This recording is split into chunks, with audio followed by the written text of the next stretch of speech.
respeito do que falar nessa sexta-feira, e ele falou, olha, tem uma recomendação aí, vamos falar sobre compromisso, né? E aí, o pastor Ricardo sugeriu essas 3 datas de devocional do livro de devocional do significado do casamento, né? Dia 5 de janeiro, que é o apegar-se, 10 de janeiro, o casamento não é o bastante, e 23 de janeiro, o poder de mudança, tá? E eu dei uma olhada também, mas eu li outras devocionais que estavam relacionadas também com esse tema, né? E eu pensei, deixa eu falar mais devocional, né? Mas quando eu comecei a estudar, eu percebi que é diferente de um outro estudo que eu estou participando, que eu participei ano passado sobre Provérbios, do Tim Keller, né? Para falar sobre uma devocional para falar sobre Provérbios. Diferente desse livro, né? Ele da devocional que ele chama um versículo, né? E a partir daí tem um estudo, um ponto de reflexão e uma oração. Dessas 3 devocionais que tem aí, 5, 10 e 23, ele chamava o livro, né? O significado do casamento. E eu falei, mas eu tentei entender, mas de onde está vindo esse texto e tal. Aí eu percebi, não, tem um livro, né? Aí eu pedi ajuda aí do pastor Ricardo para mandar o livro para mim, porque eu percebi que estava muito relacionado com o primeiro capítulo do casamento, do livro, perdão, que era o segredo do casamento, tá?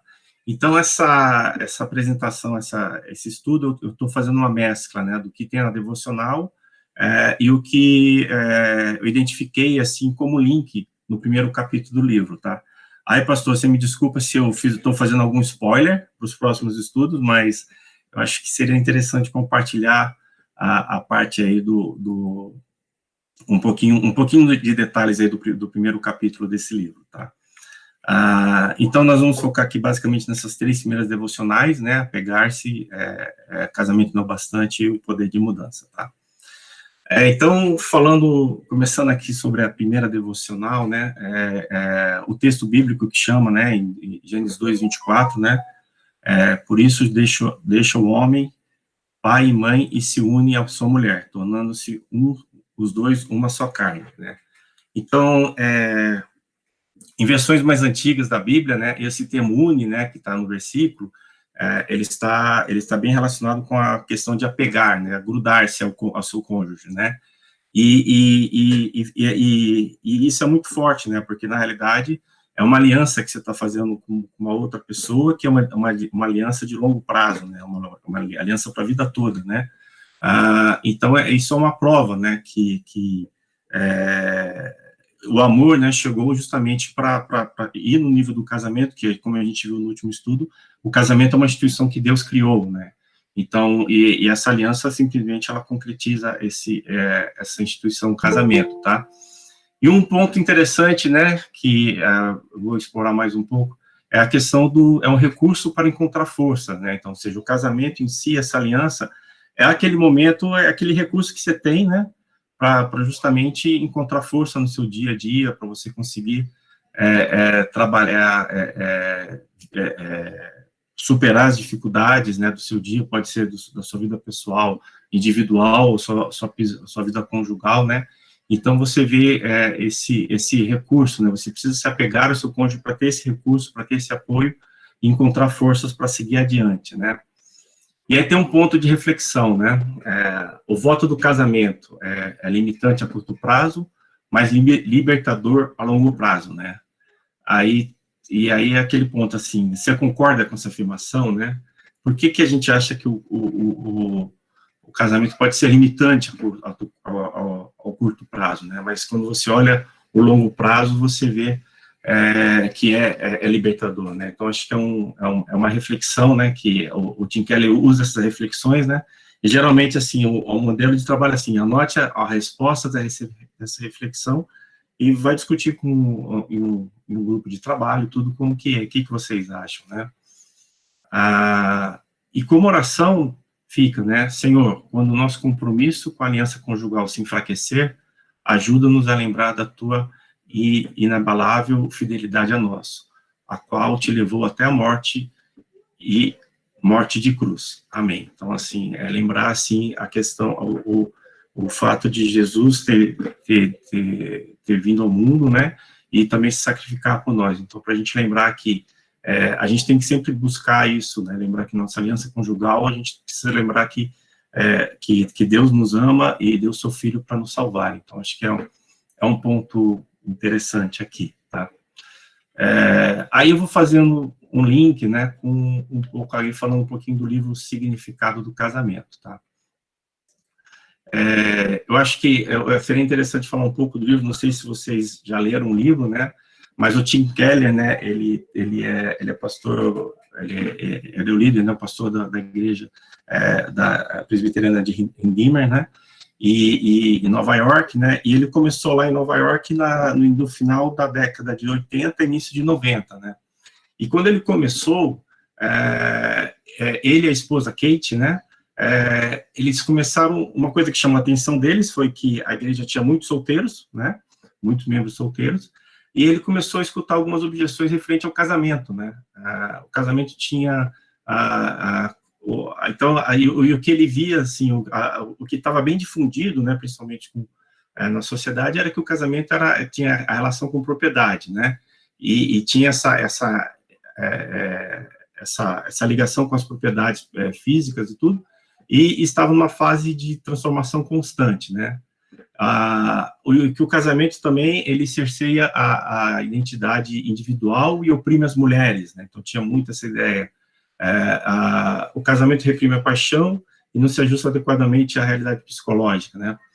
E o outro aspecto também, que era um simples pedaço de papel, né, só servia para complicar mais a vida de duas pessoas que queriam se amar, né? Então, assim, era um discurso da época, que também deve estar, presente hoje, né, e aí ele colocou assim, qual que é o objetivo desse livro, né? Esse livro foi escrito, ele tomou como base alguns sermões que ele fez logo no início, né, do trabalho dele lá, na década de 90, e ele quis mostrar para os solteiros da época, né, que a visão brutalmente realista, né, eu gostei desse termo, né, eles tinham que se expor a visão realista e gloriosa que o casamento é e pode ser, né, e isso aplica-se ao dia de hoje, né. E falando logo no início o livro, ele tá baseado em Efésios 5, né, de 18 a 33, né, e o capítulo 1, ele enfatiza muito esses dois versículos, né, o 31 e 32. Eis porque deixará o homem a seu pai e sua mãe, se unirá à mulher, e se tornarão uma só carne, né. Grande é esse mistério, mas eu me refiro a Cristo e à igreja, tá. Então, assim, ele dá essa ênfase, né, e ele começa esse capítulo dizendo, olha, realmente, o casamento, ele traz muitas dificuldades, né, você, no seu relacionamento do dia a dia e tudo mais, tá? Mas aí tem esse trecho que ele fala, né, mesmo depois de um dia longo e difícil, de tentativa de entender um ao outro, a gente cai exausto na cama, né, aí a gente pensa entre com a gente, nossa, isso tudo é um mistério, né, apesar, a gente pode ter dia bom, dias ruins, mas, assim, nós estamos levando cada vez mais esse mistério para frente, entendendo e levando, tá? E um trecho importante que eu acho que eu quis enfatizar é que ele fala, né, que depois de nosso relacionamento com Deus, o casamento é a mais profunda de todas as relações. E é por isso que, assim como o processo de conhecer a Deus, conhecer e amar o cônjuge é algo difícil e penoso, porém gratificante e maravilhoso, tá? Então, acho que aí que eu queria, essa é a parte inicial, né, do primeiro capítulo, e depois tem outros trechos que eu vou explorar mais, tá? E aí a gente entra aqui na devocional do dia 10 de janeiro, tá? E aí, essa devocional, ela é intitulada de Casamento Não é o Bastante, né? E aqui ele tem um pouco da explicação, né, porque que ele escreveu o livro, né, o significado do casamento, e esse trecho está como início da devocional do livro de devocionais, né. Ele coloca assim, né, esta obra será útil nesse sentido, mas o meu objetivo é apresentar a casados e solteiros uma visão daquilo que o casamento é de acordo com a Bíblia. Ela ajudará a casados a corrigir os conceitos distorcidos que talvez estejam prejudicando o seu relacionamento e também ajudará os solteiros para que não fiquem desesperados para casar, que é destrutivo, nem descartarem a ideia de casar, que é igualmente destrutivo. Além disso, uma obra sobre casamento fundamentada na Bíblia poderá ajudar cada leitor a formar um conceito mais claro do tipo de pessoa que ele deve considerar como bom candidato a cônjuge, né? Então, aqui, ele enfatiza, né, a questão aqui, nessa devocional, a gente busca mais, ele busca, começa a discutir o tema de expectativa, né, dos cônjuges, né, com relação ao casamento, né, e eu percebo que o Tim Keller, ele gosta muito do C.S. Lewis, né, que escreveu A Crônica de Nárnia, e realmente, ele cita esse livro, Mere Christianity, que o C.S. Lewis escreveu, né, e tem esse trecho, né, na devoção que fala assim: quando nos apaixonamos pela primeira vez, os anseios que surgem em nós são anseios que o casamento nenhum consegue satisfazer, né.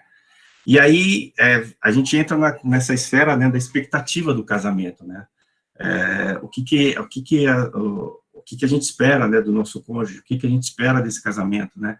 E aí você tem aquela questão da paixão que você tem por uma pessoa à primeira vista, você gera várias expectativas, né? E essas expectativas, no final, elas vão interferir e elas podem prejudicar, né, a vivência, né, do cônjuge. E além disso, né, tem a questão, né, de você viver num mundo contemporâneo, né, com várias, principalmente agora, né, com várias opções você tem vários caminhos que as pessoas seguem, então, pessoas dizendo o que é certo, o que é errado, né, então você começa a ver que você começa a seguir alguns padrões de casamento que não é o padrão que está na Bíblia, é um padrão que está sendo moldado pela própria humanidade, né, pela sociedade, né. E aí, quando você entra nessa questão de tentar deixar que a existência humana que vai determinar o curso do seu casamento, né, aí você tem, não só do casamento, mas de outras áreas, né, Lewis fala que você tem 3 opções, né, se você ficar frustrado com essas expectativas, né. A primeira dela, né, você coloca a culpa no cônjuge, né, fala que você, não consegui aquela vaga de emprego porque realmente eu tive que cuidar mais da minha esposa, porque ela não aceitou, ou meu marido não deixou, ele falou que ela ia ter um filho, então começa a colocar a culpa no cônjuge, né, ou você começa a se tornar cético e desiludido em relação ao casamento, né, ou seja, você fica frustrado, você vê que o casamento realmente, tudo aquilo que você colocou não está acontecendo, e que a culpa não era do seu cônjuge, era uma culpa de expectativa que você colocou, então você começa a ficar desiludido, né? Ou, aí, eu gostei dessa terceira opção, né, que coloca o seguinte, né, você encontra em mim mesmo, né, um desejo ou anseio que experiência nenhum desse mundo consegue satisfazer, a explicação mais provável é que eu fui criado para outro mundo, né? Aí tem um ponto bem, acho que é uma afirmativa bem forte, né, assim, se eu estou colocando muita expectativa em uma coisa que dificilmente será alcançada, será que é esse mesmo caminho que é o caminho certo que eu estou seguindo, né? E aí a resposta é assim, então, são coisas que você sabe, que as pessoas que estão no casamento, né, você vê que não consegue, então, se você está esperando algo que dificilmente será alcançado, e se você pôs as fichas no casamento, então você está indo para o caminho errado, você está em outro mundo, né, não o mundo que é esperado do casamento, tá? E antes de ir para a reflexão, né, eu queria explorar um pouquinho mais, né, sobre esse tema 2, que é a parte de tornar cético e desiludido em relação ao casamento, né, e aí, no livro, né, o Tim Keller, ele procura aí colocar alguns fatores, né, que realmente, que principalmente a nossa cultura ocidental, ela fez com que a gente a instituição casamento começasse a não ser tão valorizada como um todo, né. Então, o primeiro ponto, né, que ele coloca é o declínio do casamento, né, que ele chama assim, alguns indicadores, entre aspas, de felicidade do casamento, estão em declínio, né? Então, a questão de aumento do número de divórcios, ele apresenta algumas estatísticas, né, que foi na década de 2010, né, no aumento de divórcios, queda de percentual adultos norte-americanos casados, né, e queda do número de nascimento em famílias de pais casados, né? Então, isso aí ele mostra bem, assim, que existe várias estatísticas mostrando isso, né? E tudo isso, né, vai fazer com que as pessoas fiquem descrentes do casamento, né, principalmente na nossa cultura, tá? Então, assim, isso eles colocam a questão aí do bom casamento, né? Eles acham que a probabilidade de ter um casamento com sucesso, uma união seja estável, né, é muito baixa, né? Então, além de se tornar aterrador, seja estável, considero que existe a possibilidade de ser aterradora e de se transformar sexualmente tediosa, né? Aí ele tem esse questionamento aí do comediante dos Estados Unidos, do Chris Rock, que você quer ser solteiro e solitário ou casado e entediado, né? Então, essa pergunta mostra bem, né, a questão, assim, das opções que você tem. Ok, você vai ser um solteiro e solitário, ou você vai ser um casado entediado. Então, mostra como a nossa sociedade, ela enxerga, né, a maioria das pessoas enxerga um casamento, tá? E aí tem um fato interessante, que até a parte de uma outra devocional, né, que uma das saídas, né, que as pessoas acham, e começaram a encontrar, né, foi justamente a opção de você morar, né, com seu parceiro sexual antes do casamento. Então, assim, que eles acham que você fazendo vamos pôr entre aspas, né, essa experiência antes de casar, o test drive, né, você vai ter um sucesso, a chance do seu casamento se tornar, ter sucesso no casamento, ela é maior, né, mas no detalhe do livro mostra que, assim, na realidade, esse fato de você morar um período, fazer essa coabitação antes, né, não necessariamente vai indicar que você vai ter um bom casamento. Às vezes pode tornar uma relação muito superficial que começa, né, que onde você não está completamente grudado, né, ao seu cônjuge, e você torna isso superficial, pode ser que se tome a decisão de se casar, mas no final essa superficialidade continua. Então, não necessariamente isso é um fator, tá?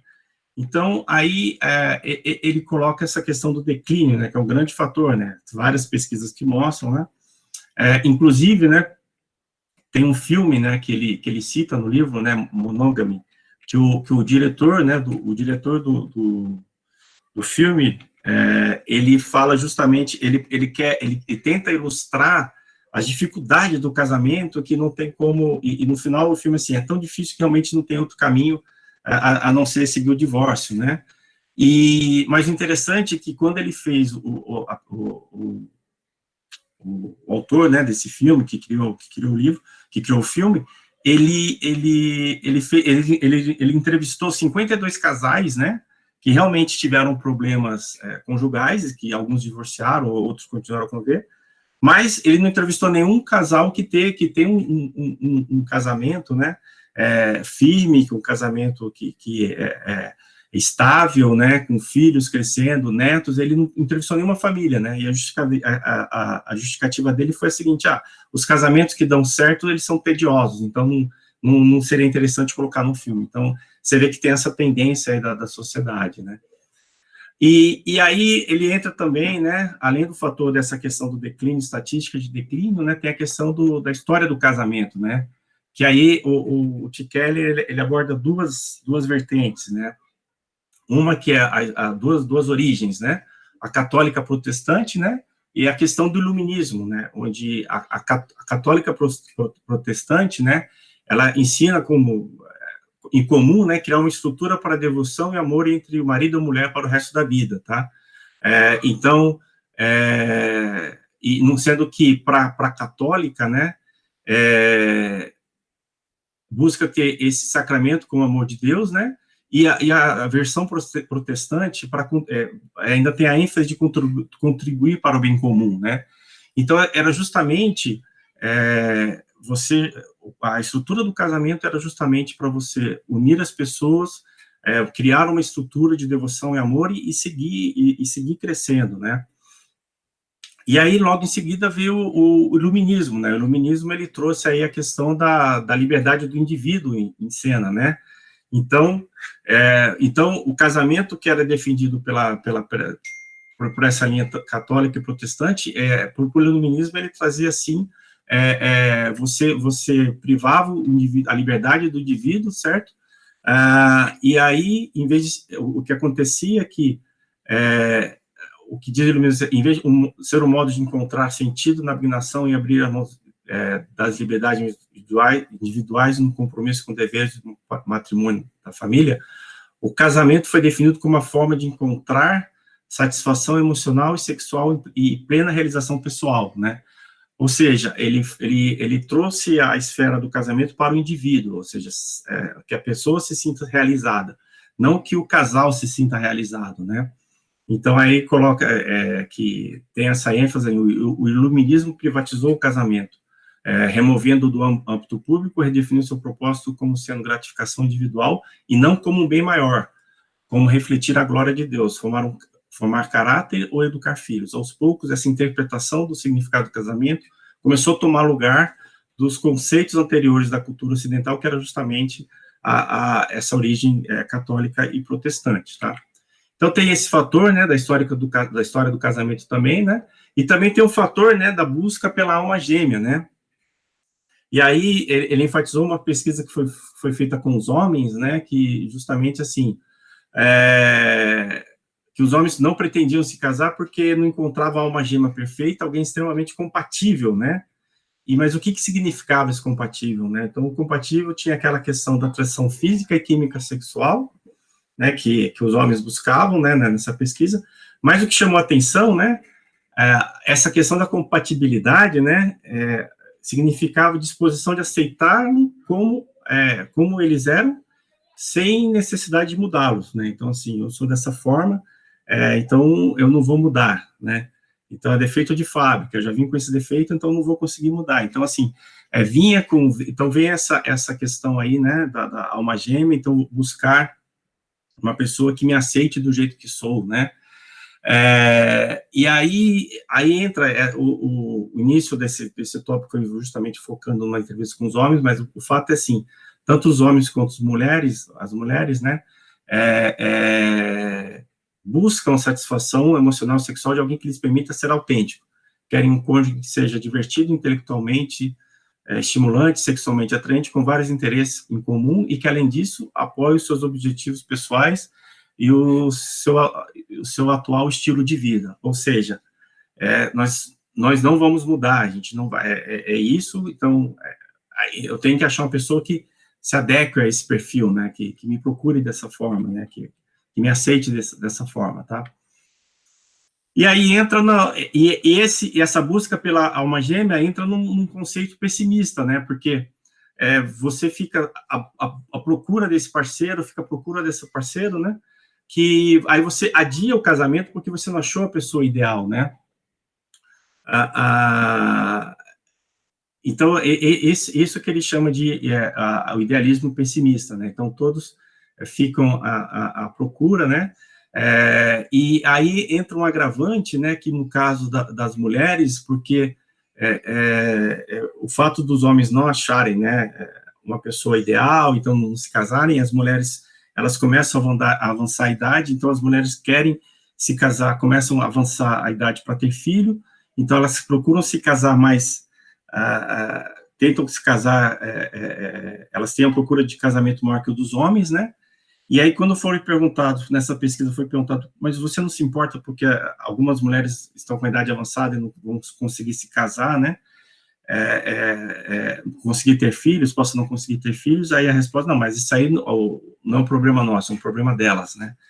Então, assim, mostra exatamente essa questão, esse pessimismo. Então, eu não acho uma pessoa ideal, então eu tenho essa questão pessimista, né? Então, aí sim, o casamento centrado no ego requer dois indivíduos perfeitamente equilibrados e felizes, com poucas carências emocionais e falhas de caráter a ser trabalhadas. O problema é que não existe praticamente ninguém assim disponível, ou seja, não existe essa pessoa. O conceito de casamento como realização pessoal nos levou a exigir demais e ainda assim não o suficiente. Exigir demais e não o suficiente do casamento, né?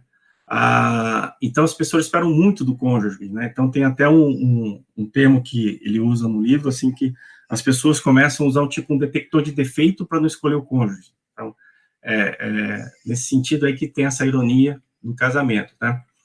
E aí ele começa a abordar também a questão uma vez que você casou, a frustração de que nós nunca casamos com a pessoa certa, né? E aqui eu achei bem interessante essa parte do primeiro capítulo, porque ele coloca que ele começa essa parte com essa introdução, né? Como pastor, já conversei com milhares de casais, alguns procurando construir o casamento, outros tentando mantê-lo e outros ainda salvá-lo. Volta e meia, algum deles comenta: o amor não deveria ser tão difícil, né? Deveria fluir naturalmente, né? E aí o Tim Keller, ele coloca assim, e eu contra-argumento, né, da seguinte forma: por que você acredita nisso, né? Por que você acha que o amor não pode ser difícil? O relacionamento entre duas pessoas não pode ser difícil, né? E aqui ele usa o exemplo, né? E o exemplo justamente, né? Dos Estados Unidos, do jogador do futebol americano, né? Você acha que só o talento de um jogador, de um quarterback, por exemplo, do futebol americano, foi suficiente para ele chegar ao futebol profissional, né? Com certeza não, ele teve várias práticas, né? Praticou bastante para conseguir chegar no futebol profissional. Aqui mesmo no Brasil, você acha que qualquer um que joga bola de final de semana, uma criança que quer ser jogador de futebol, ele vai conseguir assim só pelo talento? Não, ele tem que praticar, ele tem que saber jogar em equipe, ele tem que fazer uma série de coisas que ele vai aprimorando para conseguir chegar na peneira do profissional, né? Então, para o esporte é assim, né? Para as artes é assim também, não é a pessoa que tem o dom de escrever, é só escrever que vai conseguir publicar o livro, não, tem que se aperfeiçoar também e tudo mais, né? Aí ele coloca assim, né? E por que não no casamento, né? Por que as pessoas não enxergam isso no casamento, né? E aí, ele põe essa frase bem, conclui essa parte assim, né? Estamos falando de amor. Se duas pessoas são compatíveis e de fato são almas gêmeas, o amor deve fluir naturalmente. A resposta cristã para essa afirmação é que não existem duas pessoas compatíveis, né? Então aqui ele já começa a mostrar justamente isso. Você não vai achar a sua alma gêmea, né? Você não vai achar a sua outra metade. Você vai achar a pessoa que tem afinidade com você, que vocês vão achar um ponto comum, né? E tem aí um estudo, né, de uma professora de Duke, da Duke University, que ela fala sobre a questão do relacionamento, mas para sintetizar, né, esse estudo que ela fez, assim, você não sabe e não tem como saber quem seu cônjuge será no futuro.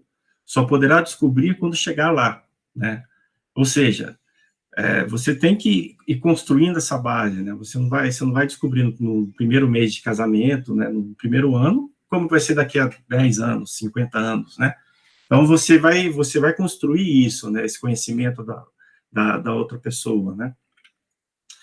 E aí, né, entra na questão do romance apocalíptico, né? Que é aquele casal que tinha tudo para dar certo, parecia que um completava o outro, né?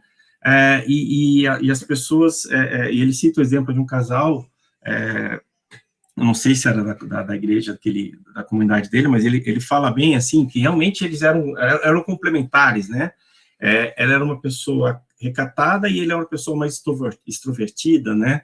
Então, ele pensava, ele era muito bom no planejamento de curto prazo, nas coisas que a gente fazia no dia a dia, e ela era muito boa na parte de ver do longo prazo, né? Como o que vai acontecer, o que a gente pode fazer para o ano que vem. Então, assim, se encaixavam, né? O que um precisava, né? A característica que um tinha de menos, né? A outra pessoa tinha também, se encaixava. Então, se juntasse os dois, ia dar uma pessoa perfeita, né? Mas no final, um ano após esse casamento, apesar de toda essa junção, eles perceberam que não deu certo, tá? Então, assim, e por que isso, né? Assim, porque fixou essa ideia de que o outro lado era uma alma gêmea, né? Então, assim, quando você tenta colocar o nosso parceiro no lugar de Deus, ou seja, assim, é ele que vai me ajudar, tudo mais, assim, tem que deixar bem claro, você não vai conseguir preencher essa lacuna, tá? Só Deus preenche essa lacuna. Então, assim, então teve essa questão aí do romance apocalíptico, né? Então aqui, né, nessa devocional, eu procurei mostrar, assim, alguns fatores, né, que justamente mostravam lá aquela questão, né, da pessoa ficar cética referente ao casamento, né? E voltando aí na devocional, né, no ponto de reflexão desse dia de devocional, eu volto aqui, né, perceber que se aquela terceira opção do Lewis, né, que é uma opção muito forte, se a gente olhar no detalhe, ok, eu tô fazendo uma expectativa uma expectativa alta com relação ao meu casamento, com relação à minha esposa, ou com relação ao meu marido, assim, essa expectativa, ela é muito alta, mas será que eu tô seguindo, isso mesmo, né? Então, você tem que entender se é isso essa expectativa vai acontecer ou não, e se ela não for acontecer, você tem que entender o seguinte, porque não é para acontecer, e não é o caminho que a gente tem que seguir, né? Então, aí vem a reflexão, né? Eu confesso para vocês, viu, gente? Essa devocional aqui, ela foi bem... É só uma página, assim, mas para a gente conseguir entender, né, o que quer dizer essa questão, né? Que o casamento não é bastante... É uma devocional densa, vou falar assim, né? Esse dia aqui foi um dia bem denso, assim, para analisar, né? Então, assim, se você compreendesse e adotasse a terceira opção de Lewis, o que significaria para a atitude em relação ao casamento, caso esteja num relacionamento difícil, né? Então, assim, se você está numa situação difícil, será que você está colocando uma expectativa que está te colocando para ser um casal em Marte, né? Ter um casamento em Marte, ter um casamento em outro lugar, né? Então, é isso mesmo, né? Ou o que isso significaria para a sua atitude em relação ao casamento se você fosse uma pessoa solteira e está avaliando possíveis cônjuges, né? Então, tem esses dois lados, né? O que você está colocando de expectativa, né? Com relação ao seu casamento, né? O que você espera? Né? Tanto as pessoas que estão no casamento com as pessoas que vão se casar. Será que é isso mesmo que é? E aí, pastor, eu não lembro o nome do pastor de Tirapina, né? Daquela... de uma ovelha dele, né? Que falou que ela estava querendo se casar, e ela perguntou, pastor, qual que é o meu marido ideal, né?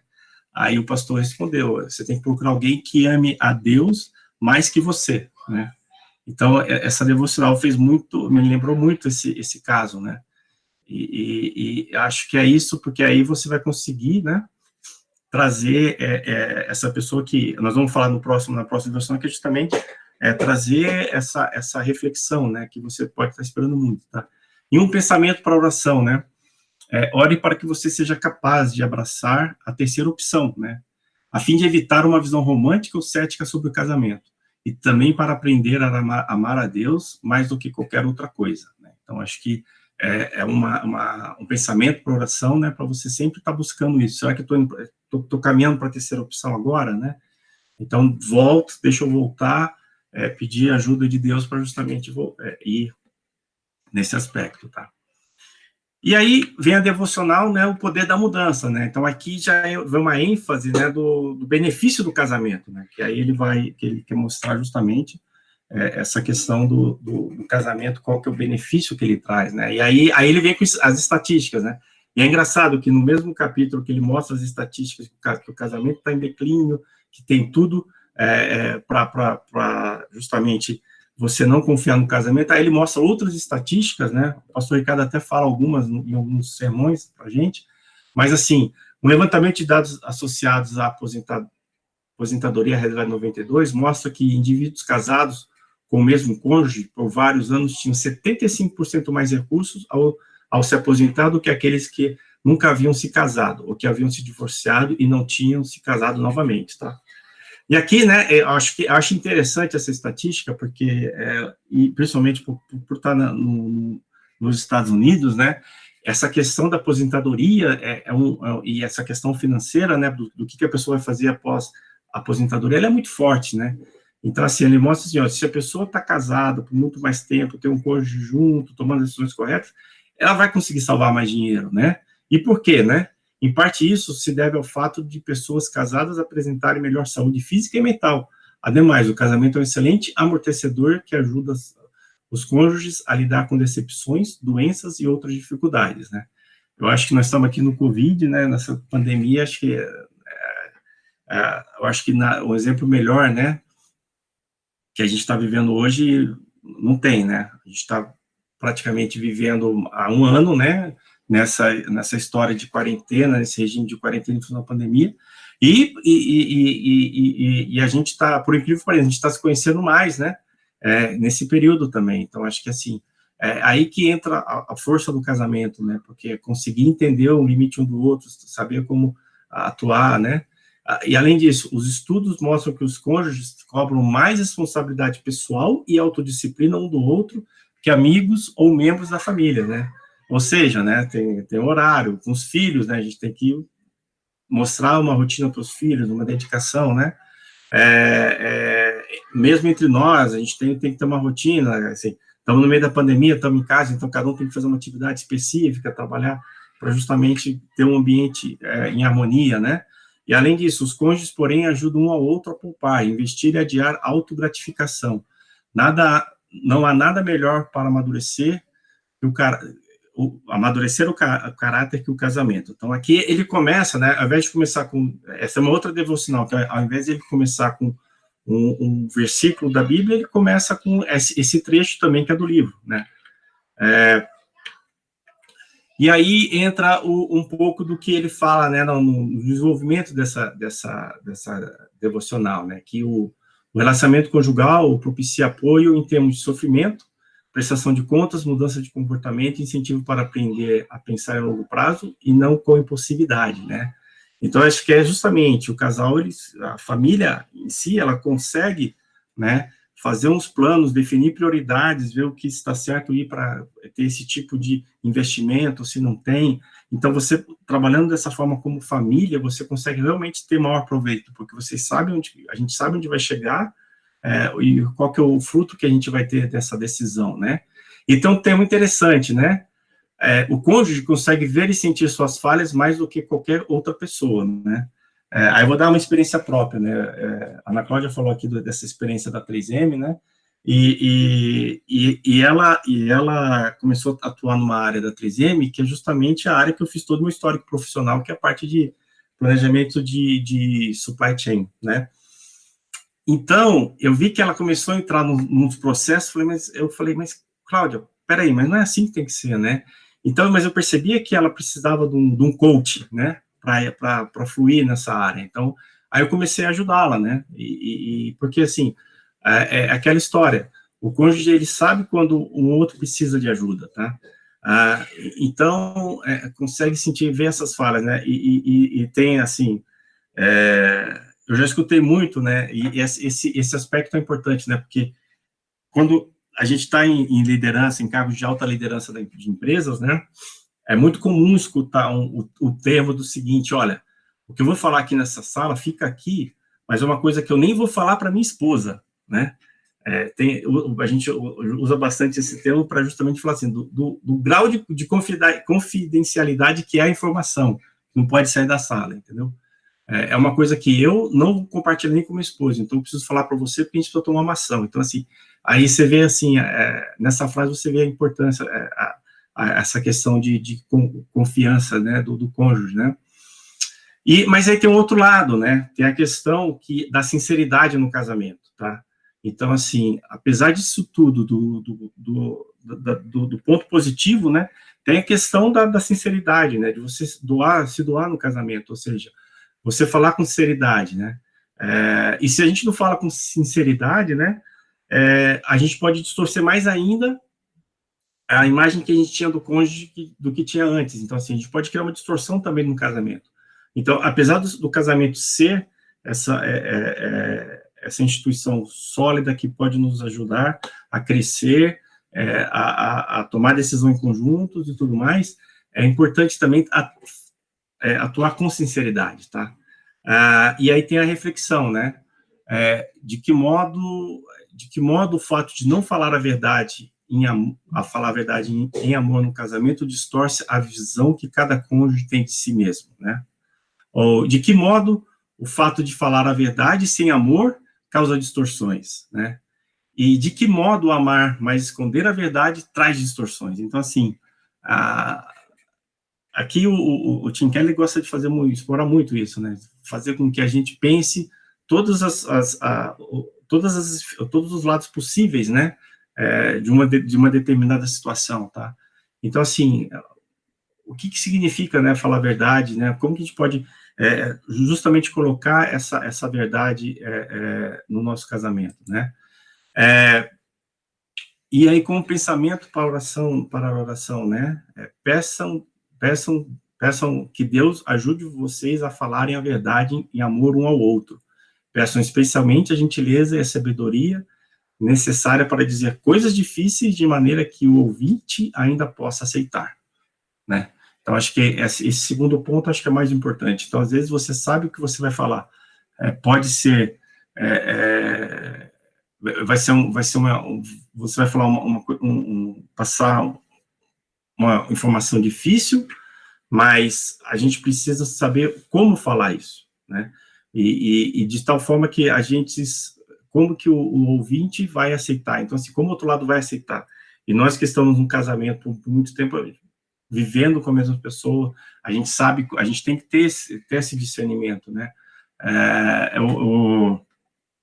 Então, é importante ter essa forma aí de saber falar a verdade para a gente conseguir criar essa estrutura do casamento, né? E indo um pouco com o livro, né? Aí entra o significado do casamento, aí entra dois tópicos, né? Para acabar o primeiro capítulo, né? Que entra, assim, a ambivalência profunda, né? Que, assim, e aí, aqui no capítulo ele já está começando a entrar na ideia de justamente fortalecer o casamento, né? Então, assim, apesar ele começa essa parte, assim, apesar de ter muita crítica, né, referente ao casamento, né, os próprios críticos, eles não são convictos que o casamento está com dias contados. Eles criticam o casamento, falam que não vai dar certo, tudo mais, mas eles não conseguem mostrar evidências que isso vai acontecer, que o casamento vai acabar. Então, e aí eles se mostram divididos, né? E aí entra o ponto, assim, a gente não precisa de pesquisa científica para falar que o casamento veio para ficar, tá? A sua onipresença fala por si mesmo, ou seja, o casamento existe, né? Ele está na instituição, apesar de não digo esforço, mas de toda a sociedade tentar mostrar que o casamento não é uma instituição tão sólida assim, tão estável, né?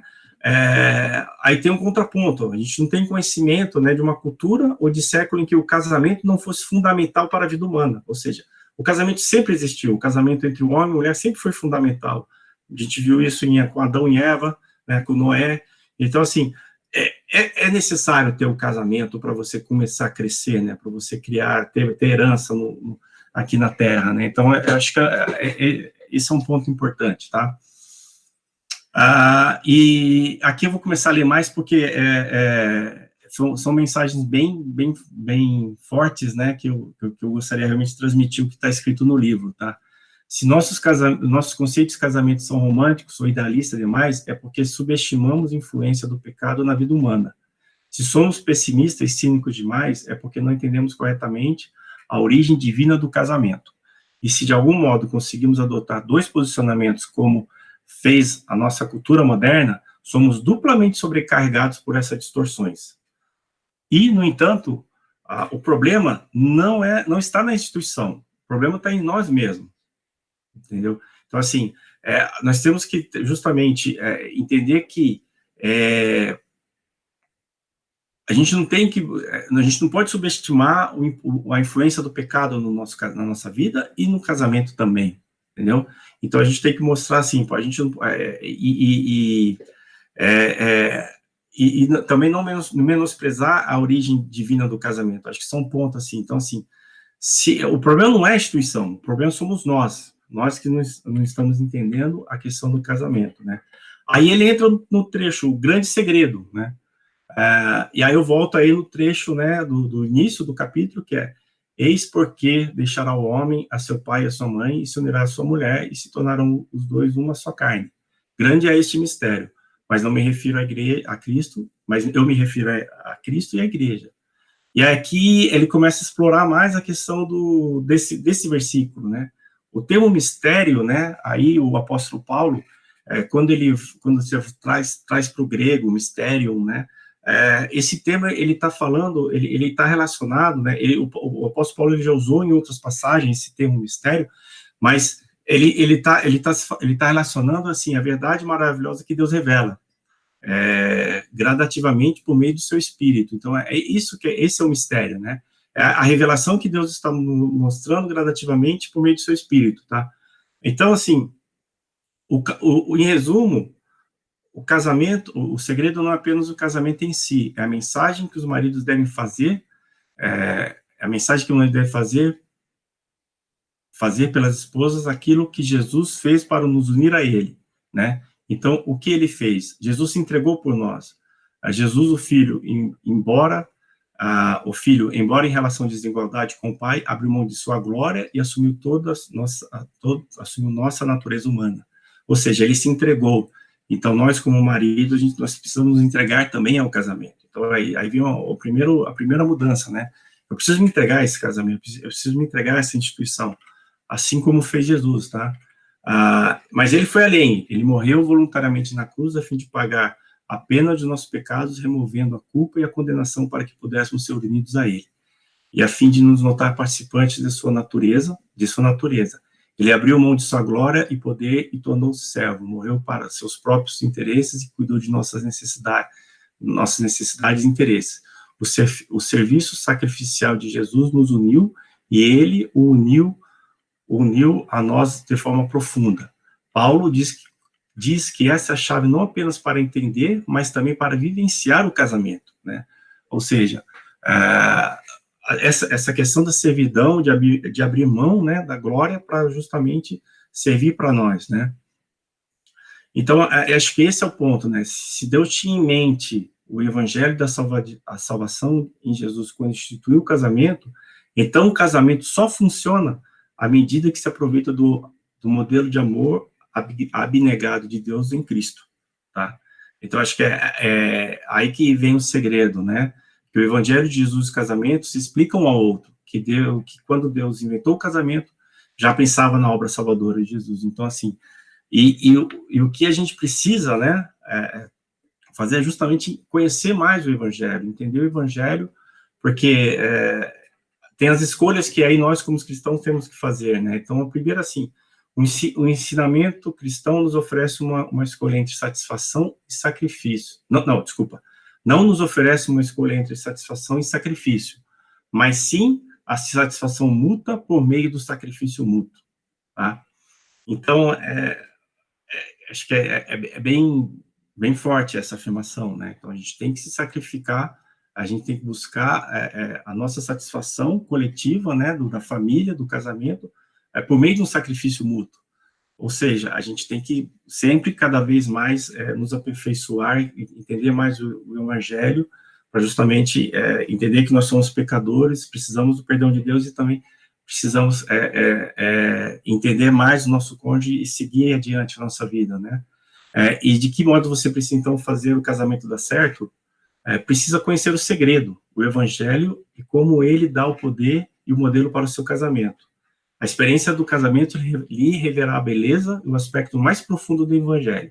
Em contrapartida, a compreensão melhor do evangelho ajudará a experimentar uma união cada vez mais profunda com seu cônjuge ao longo dos anos. Certo? O amor salvador de Deus em Cristo, porém, é caracterizado pela verdade radical e a respeito de quem somos, e, no entanto, também pelo compromisso igualmente radical e incondicional conosco. Este compromisso misericordioso nos fortalece para que possamos enxergar a verdade a respeito de nós mesmos e nos arrepender. O convencimento do pecado e o arrependimento fazem com que apeguemos à misericórdia e à graça de Deus e nelas descansemos, né? E esse é o ponto, né, gente? Eu acho que nós vamos ter fases difíceis, né, que vão fazer com que a gente experimente, né, cada vez mais como explorar esse amor de Deus, né? Então a gente tem que usar cada vez mais o casamento para experimentar esse tipo de amor transformador no nosso âmbito, né? O evangelho pode encher o nosso coração com o amor de Deus de modo que sejamos capazes de lidar com situações em que o nosso cônjuge não nos ama como deveria. Isso permite ver claramente os pecados e falhas de nosso cônjuge e falar a respeito deles, e ainda assim amá-lo e aceitá-lo plenamente. E quando, pelo poder do evangelho, nosso cônjuge experimenta o mesmo tipo de amor, honesto e comprometido, recebe a capacitação necessária para demonstrar por nós esse amor transformador quando for preciso, tá? Então, assim, eu acho que esse compromisso do casamento, ele realmente, você seguir o exemplo de Jesus, né, onde ele se ofereceu, né, por nós, então a gente tem que também se oferecer para esse casamento, né, para essa instituição, tá? Então, esse é o grande segredo. Por meio do evangelho, recebemos o poder e o modelo para a jornada do casamento. Então, esse é o segredo, é o evangelho. Então, temos que aí seguir o evangelho, seguir a palavra de Cristo, aceitar que somos pecadores, para justamente construir cada vez mais essa instituição do casamento, fortalecer e crescer aí por muito mais anos nessa vivência. Acho que é isso, né? Falei 1 hora. Perguntas? Pastor, não sei se eu não fiz spoiler do que estava planejando, mas eu achei importante compartilhar essa questão do primeiro capítulo do livro.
Tá.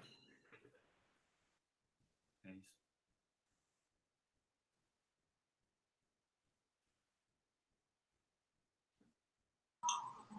Bem, eu resumiria em compromisso, parceria e abnegação, né? Você foi falando essas 3 palavras, esses 3 conceitos foram clareando na minha mente, né?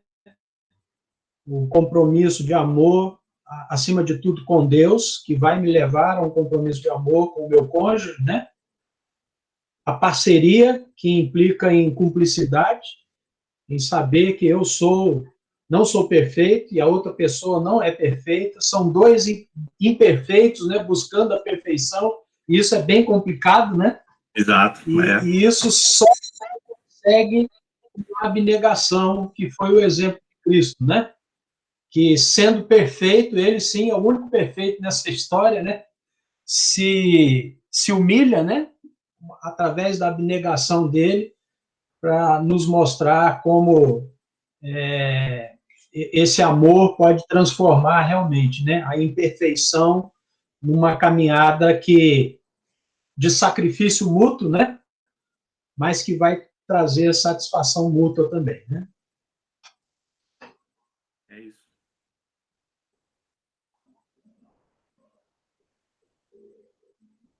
É muito legal, é interessante quando o Ricardo até fala no começo, né, e ele até no final, como esse tipo de pensamento ainda está nos dias de hoje, né, até mesmo as estatísticas que até o livro traz, lá de 2010, enquanto ainda algumas pessoas, na verdade, é uma distorção da ideia do casamento, e hoje ainda se mostra isso de tantas formas, né, não só por isso, né, ainda existe até brincadeira, vai se enforcar, né, quando você vai se enforcar, vai acabar, né, você vai casar, isso sem falar no momento em que entra os filhos, né, porque aí é aquele desafio do marido e da mulher, só tem uma cerejinha de bolo, porque falando para nós aqui, principalmente depois dos filhos, a gente teve que se reinventar no casamento, porque por mais que a gente até compreenda que a gente até brinca aqui em casa, olha aí, ó, quem veio primeiro foi sua mãe, moleque, né? Olha, fala, tua mãe veio primeiro, não é você não. Né? E a mesma coisa de brinca, ó, primeiro é o papai, depois, né? Mas é uma reinvenção, porque da vida dois, e quando vem os filhos, então, dá uma apimentada nessa situação, mas o quanto é importante que a gente não faça com que essa distorção da sociedade venha para dentro do nosso casamento e a gente distorça a visão cristã que Deus quer do nosso casamento. E às vezes, de forma sutil, algumas dessas ideias vêm, né? Que é como você falou, né? Olha, eu deixei de trabalhar para ficar com os filhos, e você, né, desenvolveu profissionalmente, né? E tantas coisas que a gente já ouviu dentro do meio cristão, né? Então, é muito sutil quanto a gente tem que se preocupar e cuidar para que isso não aconteça. É muito importante essa reflexão, e o pastor complementou, né? Do compromisso, a parceria, o casamento não é o marido, não é a mulher, não é um ou outro, né? E da abnegação às escolhas, né? O quanto a gente vai ser disso, para que não seja uma escravidão, mas uma liberdade que ninguém consegue explicar, né? Que é muito boa. Acho que é a pergunta, né, a primeira reflexão, né, você vai estar abrindo mão dessa liberdade no curto prazo, mas está ganhando no longo prazo, né, então faz sentido isso, né, então assim, realmente você vai abrir mão de várias coisas, né, que você fazia antes no casamento, mas assim, você vai estar sempre buscando esse bem comum, então é importante, né, e balancear com as expectativas, né, acho que o mais importante, outro lado é saber balancear com essas expectativas, né? Mas eu vou falar para você, pastor, essa do dia 10 realmente fez eu ganhar mais uns cabelinhos brancos para conseguir extrair a mensagem.